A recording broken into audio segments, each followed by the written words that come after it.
मंगल दाता सुगम सहज सुख, मंगल दाता सुलभ जो सेवा लाग प्रयाग, सत्संग तीरथ राज। नाये दोए निर्मल मन चित, नाये दोए निर्मल मन चित, छूटे कलिमल दाग प्रयाग, सत्संग तीरथ राज। बगुला वृत्ति अंश गति पावे, बगुला वृत्ति अंश गति पावे, कोयल बानी काग प्रयाग, सत्संग तीरथ राज। जीते जी तत्क्षण पल पावे, जीते जी तत्क्षण पल पावे, इच्छा सो मांग प्रयाग, सत्संग तीरथ राज। काम अर्थ धर्म मोक्ष जो चाहे, काम अर्थ धर्म मोक्ष जो चाहे, ऐसे तीरथ बाग प्रयाग, सत्संग तीरथ राज।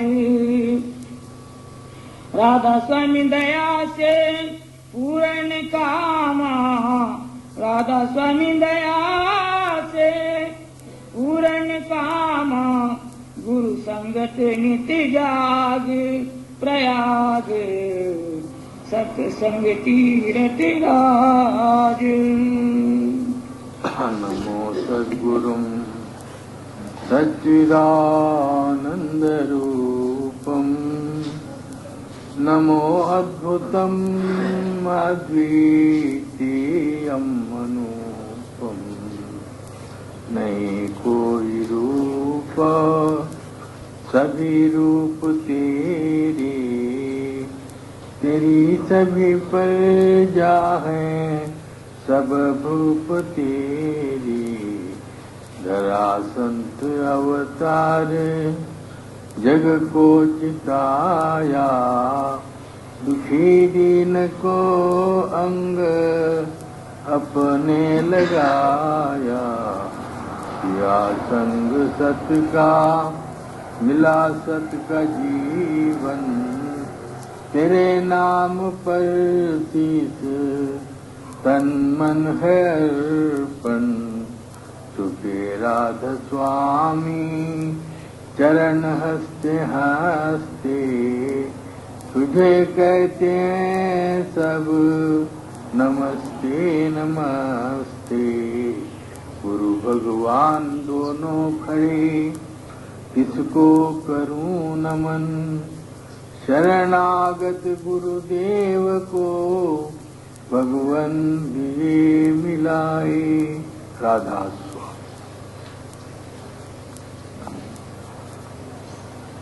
सत्संग की महिमा है। दादा दयाल महर्षि शिवव्रतलाल जी महाराज की वाणी है कि सारे तीर्थों का राजा सत्संग है। सत यानी जिंदगी, जीवन, जिंदा हस्ती, उसका संग करो, उसके साथ रहो। जिंदगी से मुराद ये है कि जिस महापुरुष की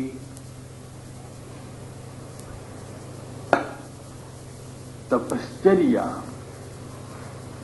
महापुरुष की तपश्चर्या, उनका आचरण और उनका संघर्ष महापुरुष क्या कहते हैं, उस प्रपंच में रह के यहाँ का कामकाज करते हुए खुश रहते हुए उस मालिक के समीप जाने की कोशिश करते रहिए, तब इसी का नाम है। जिस आदमी का गृहस्थ अच्छा नहीं, अगर वो परमार्थ का साधन भी करता है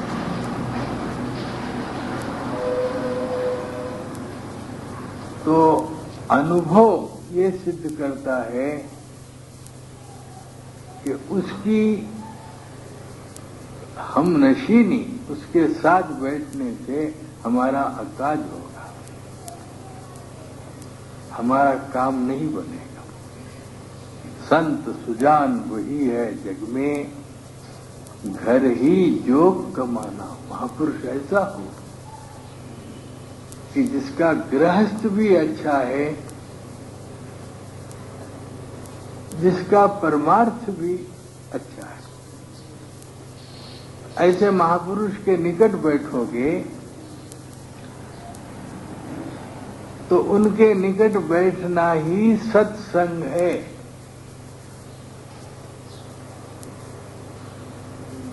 सत का दिया संग, सत का मिला, सत का जीवन। यानी ऐसा संग दिया, ऐसी संगत मिली कि हमारा लोक भी बन गया और परलोक भी बन गया। दिया संग सत का, मिला सत का जीवन। तेरे नाम पर शीश तन मन है अर्पण। अगर हम सत्संग करते हैं और हमारा जीवन नहीं बनता, हमारी जिंदगी में खुशी नहीं आती, तो वो सत्संग नहीं है। आप उसको भले ही सत्संग कहो, मगर वो सत्संग नहीं है। लेकिन जहां सत्संग मिल रहा है और कोई उस सत्संग का प्रसाद नहीं ले रहा है, प्रसाद क्या है? ये नहीं है प्रसाद। प्रसाद वो ही है कि मैं महापुरुषों के उन शब्दों को आपको सुना रहा हूं, आप सुन रहे हैं, सुन सुनकर उसका गहरा अर्थ आपको हो रहा है और अर्थ के होने से आपको प्रसन्नता मिल रही है, उसका नाम है प्रसाद। प्रसाद ये नहीं, ये लोकाचार है। चार आदमी फल फूल लाए, हमने इकट्ठा किया, आपको बांट दिया, आपको बांट दिया। दादा दयाल थे, सत्संग कराते थे, प्रसाद बंटता था, सत्संगी उसको प्रसाद ग्रहण करते थे। तो दादा दयाल के सत्संग में राय सुरेंद्र नाथ परम दयाल फकीर चंद जी महाराज के भाई भी आते थे। राय सुरेंद्र नाथ उनका नाम था। अरे तुम किधर आए? अच्छा, परम दयाल फकीर चंद महाराज के भाई भी आते थे, वो प्रसाद नहीं लेते थे। तो प्रसाद बढ़ता था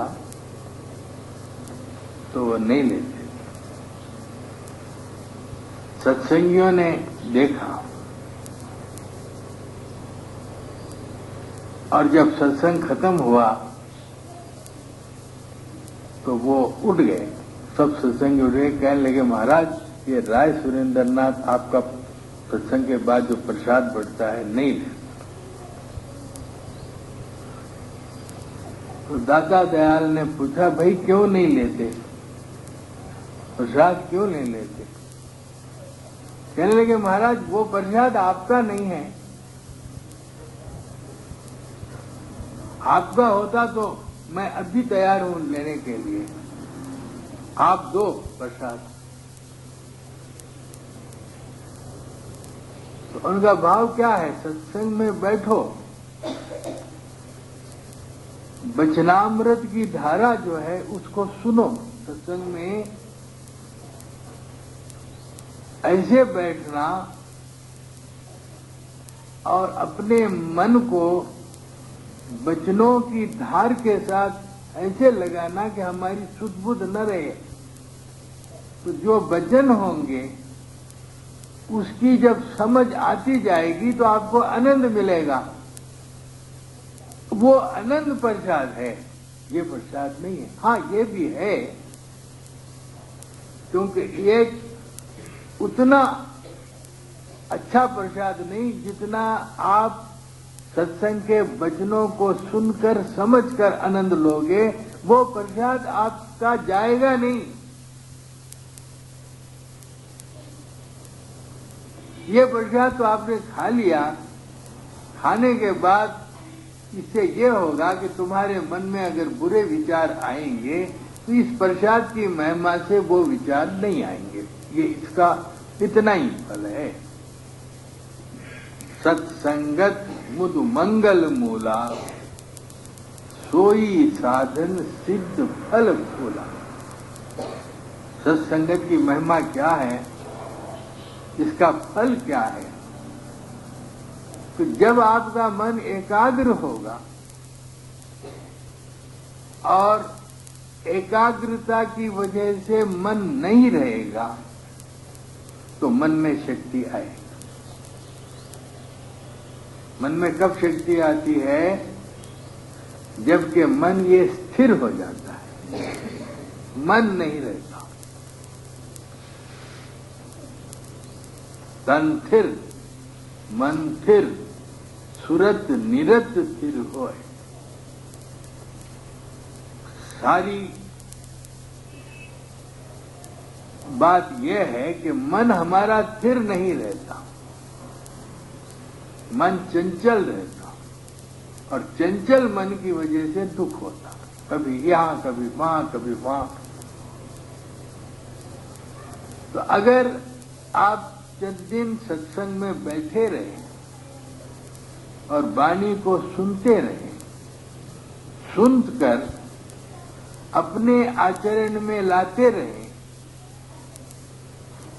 अपना गुण और स्वभाव बदलते रहे,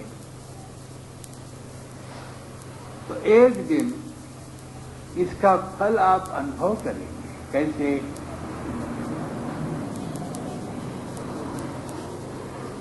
महर्षि नारद दासी पुत्र थे। नारद की मां तपस्वियों की सेवा करती थी, उसका पति नहीं था। सेवा करते करते कुछ गलती हो गई, गर्भ ठहर गया और नारद का जन्म हुआ। और नारद दासी पुत्र थे।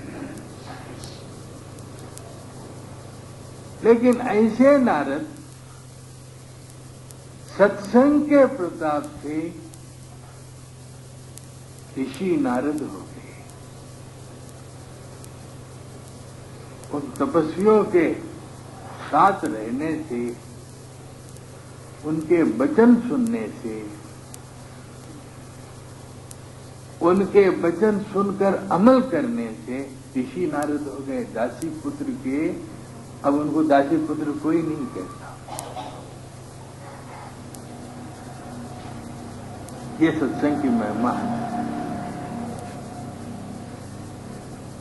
आग के पास रहोगे गर्मी मिलेगी या नहीं मिलेगी, पानी के पास रहोगे ठंडक मिलेगी या नहीं मिलेगी। वैसे ही कुछ न करो, अपने आप को किसी महापुरुष के पास बिठा दो। अपना ये जो शरीर है इसको महापुरुष के पास बिठा दो। उसकी संगत जैसे जैसे मिलेगी वैसे वैसे हमारे अंदर परिवर्तन आएगा।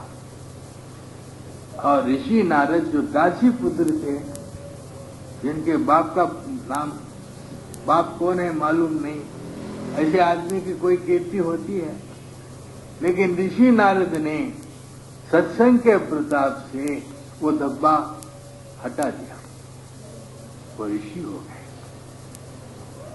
वैसे ही वाल्मीकि था, डाकू था, डाकुओं के घर उसका जन्म हुआ। उसने जंगल में इतने सर काटे कि सारा जंगल हड्डियों से भर गया था।